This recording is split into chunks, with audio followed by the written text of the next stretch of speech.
Et voilà, donc là je vous parle très très rapidement de la newsletter. La newsletter, c'est quelque chose que vous allez retrouver quand vous allez dans votre activité, qui va se retrouver là-haut, qui va se retrouver ici à côté des articles. Qu'est-ce que c'est la newsletter? En fait, c'est une série d'articles, tout simplement. C'est le même format qu'un article LinkedIn, sauf que elle est adressée directement via notification. Alors, en fonction de vos paramètres individuels, une notification qui sera sur votre application mobile, uniquement sur la version ordinateur, desktop, ou également aussi par email. Donc, ce sont une série d'articles qui vont être envoyés à vos abonnés, donc les abonnés, et ça vous permet en fait d'avoir une diffusion plus large. Et quand on reprend notre stratégie qui est ici, où l'on parlait d'avoir une audience cible donc précise et sur lequel vous allez faire un maximum de connexions, et bien de les inviter à une newsletter ensuite à un moment donné et de leur donner un rendez-vous qui n'est pas forcément hebdomadaire, qui peut être même mensuel. Tout dépend de votre stratégie globale, mais c'est quelque chose sur lequel on pourra revenir. J'ai déjà travaillé avec des clients qui font en fait une revue mensuelle, donc ce qui permet d'avoir un effort uniquement sur 10 mois quand on ne fait pas ou 11 mois lorsqu'on fait une newsletter uniquement une newsletter pour 2 mois, les 2 mois d'été.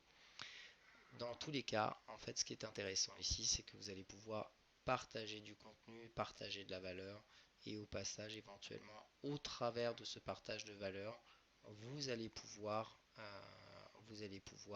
y associer votre solution. L'objectif, c'est toujours de le faire de manière subtile. Vous êtes là avant tout pour apporter de la valeur, et à travers cet apport de valeur, vous allez montrer que vous comprenez les freins de la cible. Vous comprenez aussi potentiellement ses ambitions. C'est les ambitions typiques de la cible. Par exemple, pour les directeurs achats, est-ce que c'est devenir membre du COMEX? Voilà. Est-ce que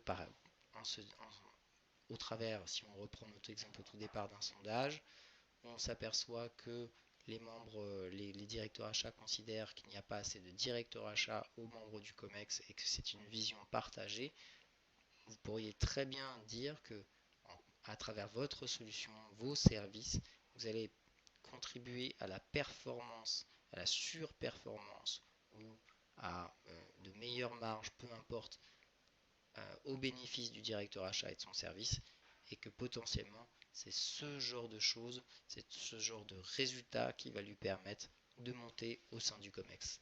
Voilà, c'est le genre de tactique, c'est le genre d'association entre ses freins, ses ambitions et votre solution que vous allez pouvoir lier ensemble au travers de votre stratégie, on va dire, de contenu plus automatisation, comme j'ai pu le montrer tout au long, pardon, excusez-moi, c'est la fin de la journée, tout au long des différentes vidéos que vous avez vues précédemment. Voilà, je pense que j'ai fait à peu près le tour là.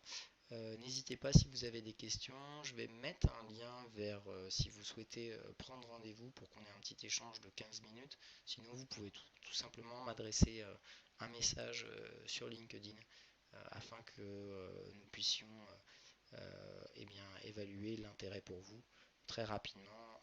Il suffit en fait, si je vous ai ciblé, c'est que je pense qu'il y a de l'intérêt pour vous.